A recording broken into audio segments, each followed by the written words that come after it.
Hello friends, welcome back to my YouTube channel. तो आप लोग थंबनेल में देख ही लिए होंगे कि हमारे जैसे आप भी 450 प्लस अंक ला सकते हैं।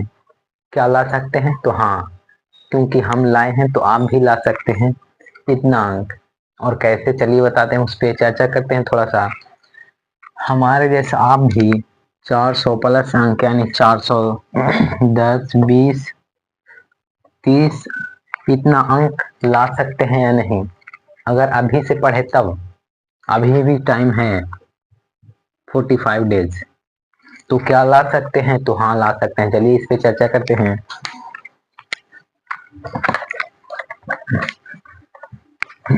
कैसे ला सकते हैं उस पे भी बताएंगे।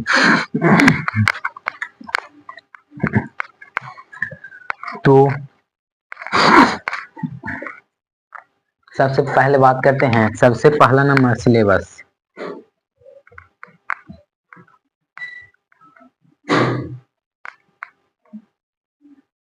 सिलेबस, क्या आपका सिलेबस कंप्लीट है?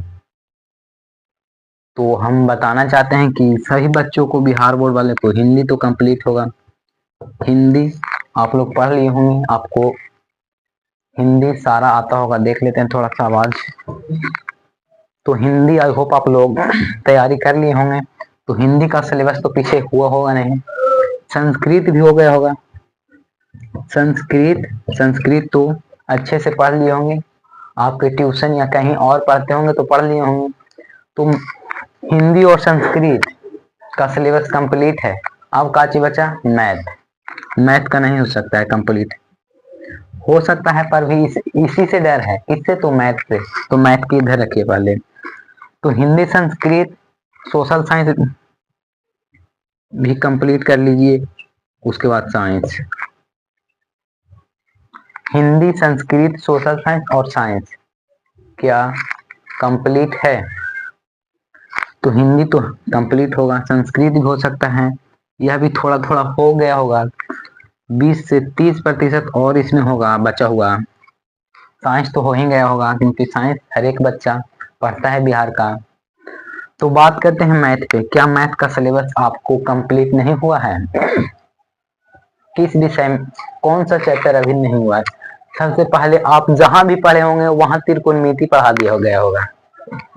ट्रिगोनोमेट्री,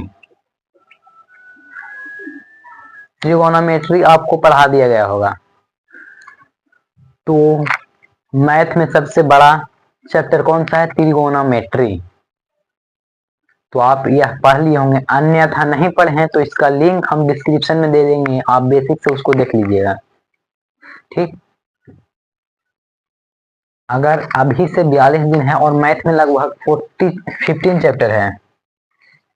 15 चैप्टर में आप पूरा नहीं पढ़ना है। 15 यानी कि 15 नहीं पढ़ जाना है। वैसा भी चैप्टर है जिससे आप नहीं पढ़ेंगे तब भी आपके एग्जाम में कुछ होने वाला नहीं है। ठीक है। तो मेन चैप्टर है ट्रिगोनोमेट्री, बहुपद, दो चर वाले रैखिक समीकरण, और हो सकता है दो चर वाले रैखिक समीकरण। उसके बाद देख लेते हैं सिलेबस मैथ वाला, क्योंकि 15 चैप्टर तो अब पढ़ना नहीं है आप लोगों को। मैथ का बुक कहाँ पे है? तो थोड़ी कहूँ पे रखा गया होगा। तो बहुपद, बहुपद पढ़ लीजिएगा। बहुपद, उसके बाद दो चर वाले रैखिक समीकरण, दो चर वाले रैखिक समीकरण ये पढ़ लीजिएगा। उसके बाद 3 चैप्टर इधर हो गया। उसके बाद पढ़िएगा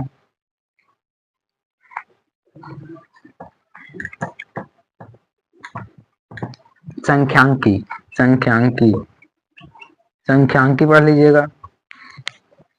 और पढ़ लीजिएगा 5 नंबर का तो ग्राफ आता है, 5 अंक में ग्राफ आता है, और उसका भी वीडियो बना दिए, आप लोग देख लीजिएगा। तो क्या अब सिलेबस कंप्लीट हो सकता है या नहीं? तो इसको देख लिए हैं, फिर से देख लीजिएगा, यहीं से क्वेश्चन अधिक आएगा। तो आप हिंदी में, हिंदी की बात किया जाए, हिंदी कितना मार्क्स का होता है? 100 अंक का होता है या नहीं? तो 100 में 50 ऑब्जेक्टिव है। 100 ऑब्जेक्टिव में बनाना है 50, तो 50 में 50 तो हर एक बच्चा ला सकता है, बहुत हल्का है, कोई भी ला सकता है 50 में 50। और सब्जेक्टिव मान लीजिए वह भी है तो उसमें 10 अंक कट गया है तो 100 में 90 आएगा, आ सकता है नहीं, तो 100 में 90 ला सकते हैं आप। उसके बाद संस्कृत में तो कटना ही नहीं है, संस्कृत में कट ही नहीं सकता क्योंकि ऑब्जेक्टिव तो सारा याद होगा, बहुत हल्का हल्का ऑब्जेक्टिव रहता है क्योंकि हम भी दिए हैं एग्जाम, इसलिए हम आपको बता रहे हैं। तो संस्कृत में भी आप 90 प्लस ला सकते हैं, 90 प्लस संस्कृत में ला सकते हैं आप। और सोशल साइंस, सोशल साइंस में कितना ऑब्जेक्टिव है 40, तो 40 में 40, 80 में 40 तो हर एक बच्चा कर सकता है, 80 में 40 हर एक बच्चा कर सकता है। मान लीजिए नहीं हुआ 30, चलिए इसमें समझिए कि आपका 30 रहा और 40 उधर, तो 70 और स्कूल से मिलता है जो 20 नंबर, मान लीजिए उसमें आपको 80 मिला, 80। अब बचा साइंस, तो साइंस में आप पढ़ लिए हो फिजिक्स केमिस्ट्री बायो, और इसका आप लोग ऑब्जेक्टिव क्वेश्चन भी याद कर लिए होंगे। तो संस्कृत में मान लीजिए कि आप 100 में आपको 80 अंक प्राप्त हुआ। अब बच गया मैथ, तो मैथ में अगर आप कैसे भी स्टूडेंट है तो 50 में से 100 में से कितना ऑब्जेक्टिव ला सकते हैं, 40 या 35, 35 अंक तो हर एक पर चला सकता है, 35 ऑब्जेक्टिव सही कर सकते हैं आप, 35 तो कर सकते हैं 35। और उधर 50 में मान लीजिए 5 ग्राफ है तो 45, और 30 में आप लोगों को समझे कि 20, 30 में 20 बना तो 20 दूनी 40 रहता है, कितना 30 रहता है, बनाना रहता है 15, समझिए कि उसमें आप 10 बनाए तो 20 नंबर उन्नी 20 और 10 30, 35, 35 नंबर, और 35 इधर से 70, जोड़िए कितना होता है 0 9 18, 9 18, 9 3 27, 27 और 7 27 28 29 30 31 32 33 34 35 36 37 38 39 40 41, 410 अंक।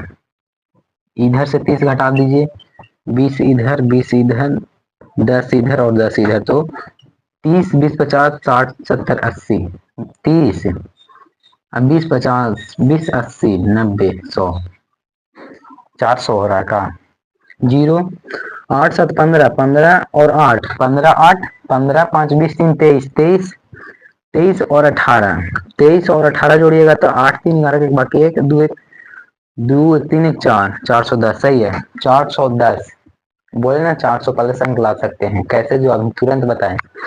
तो आप लोगों को इस पे काम कीजिए, आपको आएगा क्योंकि हम भी दिए हैं इसलिए हम आपको बता रहे हैं। अगर आप ऐसे कंप्लीट कीजिएगा तो आपको 400 प्लस अंक कोई नहीं रोक सकता है। देखें मैथ में कैसे ला सकते हैं आप, तो मैथ में कितना भी नीचा स्टूडेंट होगा तो वह 35 ऑब्जेक्टिव बिल्कुल सही कर सकता है, 35।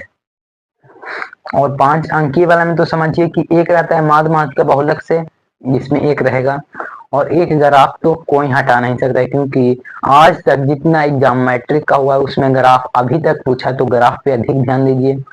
1 घंटा का मात्र क्लास है, वहां से आपके 5 अंक हो जाएंगे, तो ग्राफ तो कोई काट नहीं सकता है। तो यही सब आज चर्चा हुआ, ठीक, वीडियो थोड़ा लंबा ना हो जाए इसलिए आप लोग अच्छे से ध्यान से देख लीजिएगा। तो अगर अच्छा लगा है तो लाइक कर दीजिएगा, और पहली बार है तो सब्सक्राइब कीजिएगा। फिर मिलते हैं ऐसे ही नेक्स्ट वीडियो में, गाइडेंस ऑनलाइन क्लासेस यानी मार्गदर्शन आपको बताते रहेंगे। Thanks for watching.